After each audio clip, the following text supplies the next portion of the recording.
Well, let's take a look at the Western socialist democracies in the European Union.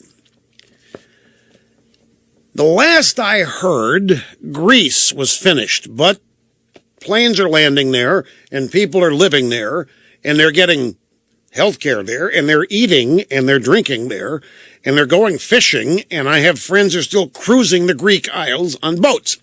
Then I heard that Spain had 20% unemployment, and they were about to bottom out, and everything was going to hell in a handbasket, and I've heard it about France, and yet, last I saw, planes are still landing there in Madrid, and rock concerts are still taking place, and people are getting up and going to work, and they're having the siestas and all that. I mean, when does this happen? So the whole thing about it collapsing, to me, how many times that actually happened? The Roman Empire collapsed, the Mayans ceased to exist, but it doesn't happen to I mean, the Chinese are still the Chinese. They've had their Ming dynasties, other dynasties. They've had communism. Same thing with the Russians and the Soviets and so forth, but they're still there.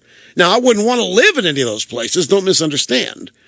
And I'm not being purposely naive here to stoke conversation. But if you're going to start talking about the death of a nation or the death of civilization, see, I think there's always going to be in America. Even if the left wins ever, there's always going to be in America. It may not be the America that was founded. It may someday look nothing like the America that was founded. But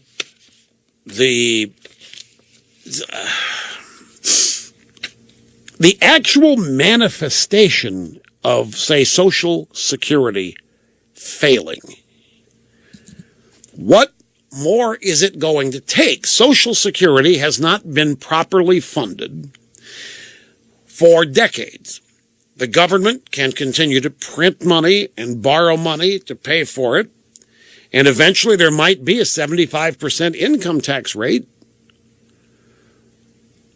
I don't know who's going to pay it, because there are going to be fewer and fewer people working.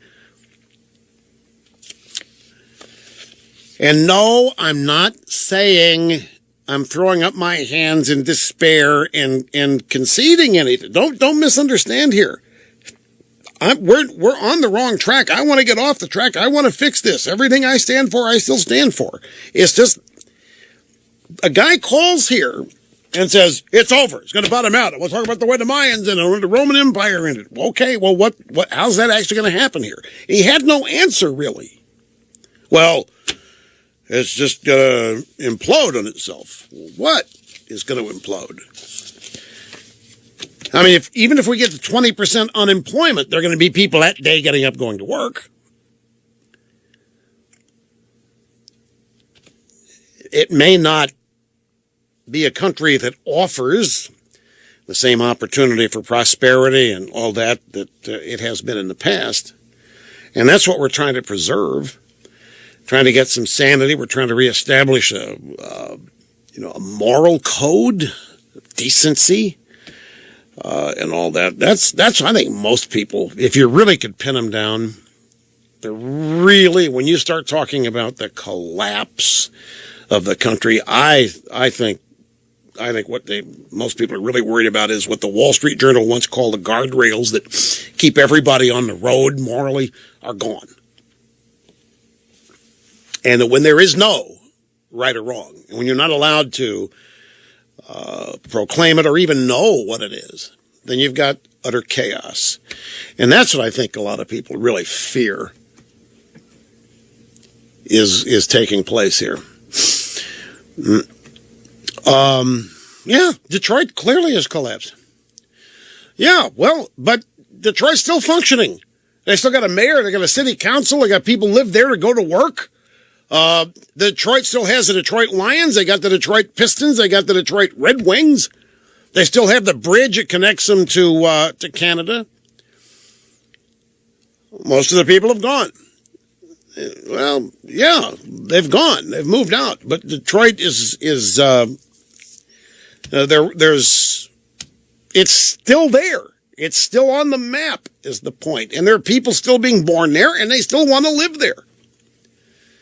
And they're still voting for the people who did that to Detroit. They're still voting for the same party that destroyed the place. The same party that destroyed the place continually is reelected.